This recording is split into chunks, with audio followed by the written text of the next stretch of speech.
ቆጣቢዎችን የምንለው ወቅቱን የጠበቀ ምክንያታዊ የሆነ ዋጋ መክፈል ግድ ነው የሚሆነው። ሰላም ጤና ይስጥልን ክቡራትና ክቡራን አድማጮቻችን፣ የሰዓቱን መረጃ ይዘንላችሁ መጥተናል። በቅድሚያም ዋና ዋናዎቹን አስደምጣችሁ። እየተገነቡ ከሚገኙ ቤቶች ውስጥ በርካታዎቹ መጠናቀቃቸው ይፋ ሆነ። ቤቶች ለቆጣቢዎች ሲተላለፉ በዕጣ ውስጥ ለመካተት የሚያስፈልጉ ቅድመ ሁኔታዎችም እንደዚሁ ይፋ ተደርገዋል። በአዲስ አበባ ከ100 ሺህ ቤቶች ውስጥ በርካታዎቹ ግንባታቸው በፍጥነት እየተከናወነ እንደሚገኝና በርካታዎቹ ደግሞ መጠናቀቃቸውን የአዲስ አበባ ከተማ አስተዳደር ከንቲባ ወይዘሮ አዳነች አቤቤ መናገራቸው ይታወሳል። በገርጂ፣ ቱሉ ዲምቱ፣ ገላንጉራ፣ አቃቂ ቃሊቲ እንዲሁም በንፋስ ስልክ ላፍቶ የገበያ ማዕከልና በሌሎች ቀሪ 13 ሳይቶች እየተገነቡ የሚገኙ ቤቶች በርካታዎቹ መጠናቀቃቸው ተገልጿል። ለ2005 የኮንዶሚኒየም ተመዝጋቢዎችም ቤቶቹ በዕጣ እንዴት እንደሚተላለፉ በቂ ዝግጅት መደረጉም ተገልጿል። ልዩ ትኩረት በተሰጠው በዚህ የመኖሪያ ቤት ልማት ፕሮጀክት በመንግስትና በግል አጋርነት መሪነት እና የከተማ አስተዳደሩ በሚበጅተው በጀት በ2018 ዓ.ም 100 ሺህ ቤቶች ግንባታ እየተከናወነ ይገኛል። ከዚህ ውስጥ በርካታዎቹ ተጠናቀዋል። በቅርብ ጊዜ ለቤት ፈላጊዎችም ይተላለፋሉ ተብሏል። ለመሆኑ ዕጣ ውስጥ ለመካተት የሚያስፈልጉ ቅድመ ሁኔታዎች ምንድናቸው የሚለውን በዝርዝር እንመለከታለን።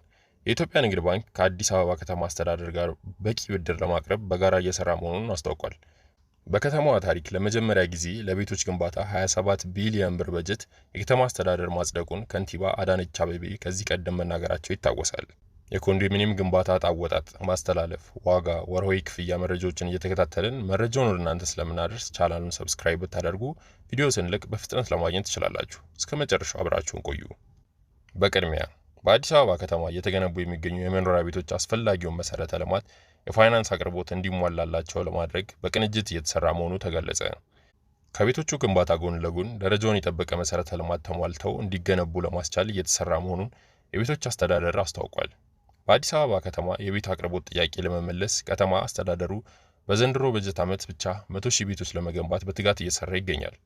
50 ሺህ የሚሆኑ በከተማ አስተዳደር በጀት፣ ቀሪዎቹ 50 ሺህ የሚሆኑ ደግሞ በመንግስትና በግል አጋርነት የሚገነቡ ናቸው። እነዚህ ቤቶች አስፈላጊውን መሰረተ ልማት ተሟልቶላቸው በተለያየ ጊዜ ገደብ ይጠናቀቁ ዘንድ ርብርብ እየተደረገም ይገኛል። በምክትል ከንቲባ ማዕረግ የአዲስ አበባ ከተማ ዋና ስራ አስኪያጅ ኢንጂነር ወንድሙ ሴታ ባለፉት ዓመታት በከተማው እየተገነቡ ያሉ ቤቶች አስፈላጊው መሰረተ ልማት ሳይሟላላቸው ለነዋሪዎች መተላለፋቸውን አንስተውም ይህም በነዋሪዎች ላይ ከፍተኛ ጫና ማሳደሩን አንስተዋል። አሁን ይህን ችግር ለመቅረፍ ቤቶቹ ከግንባታ ጎን ለጎን ከተማዋን የሚመጥን ደረጃውን የጠበቀ የመሰረተ ልማት ግንባታ ለማከናወን አስፈላጊውን ስራ በቅንጅት እየተሰራ መሆኑን ተናግረዋል።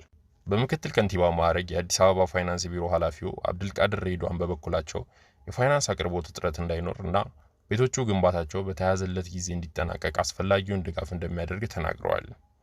የአዲስ አበባ ከተማ አስተዳደር ልማት አስተዳደር ቢሮ ኃላፊ ወይዘሮ ቅድስት ወልደ ጊዮርጊስ ባስተላለፉት መልእክት የከተማ አስተዳደር ለዓመታት የቆየውን የከተማዋን ነዋሪዎች የመኖሪያ ቤት ፍላጎት ለመመለስ ጠንካራ ስራ እየሰራ መሆኑን ተናግረዋል።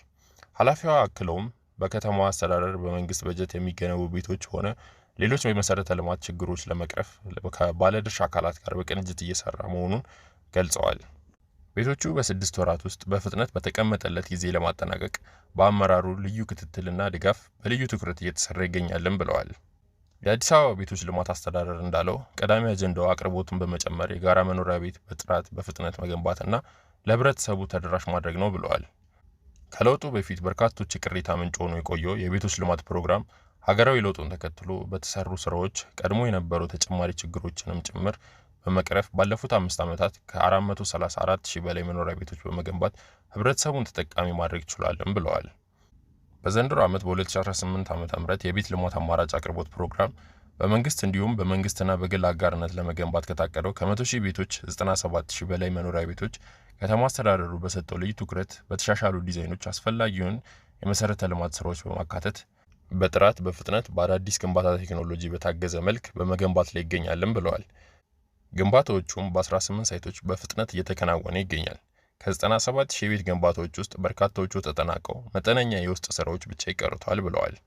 ኮንዶሚኒየም ተመዝግበው በየወሩ እየቆጠቡ እየተጠባበቁ ያሉት ዕጣ ውስጥ ለመካተት የሚያስፈልጋቸው አንደኛው ዕጣ ሲወጣ በተመለከተ ወይም ዕጣ ውስጥ ለመግባት የሚያስፈልጉ ቅድመ ሁኔታዎች ውስጥ የመጀመሪያው እና ዋናው ነገር የ20/80 ተመዝጋቢዎች 20% ቅድሚያ ክፍያ ቁጠባ ሊኖራቸው ይገባል። ወይም የ40/60 ተመዝጋቢዎች ደግሞ 40% ቅድሚያ ክፍያ ቁጠባ ማሟላት ይኖርባቸዋል። ሁለተኛው ቁጠባው አክቲቭ መሆኑን ማረጋገጥ ያስፈልጋል። ቁጠባው አክቲቭ መሆኑን በቤቶች ዌብሳይት ላይ የቁጠባ ባንክ አካውንቱን በማስገባት በቀላሉ ማረጋገጥ ይቻላል። እነዚህ አይነት መረጃዎችን እየተከታተልን ወደ እናንተ ስለምናደርስ መረጃውን ስንለቅ እንዲደርሳችሁ ሰብስክራይብ በማድረግ ቤተሰባችን መሆናችሁን አትርሱ።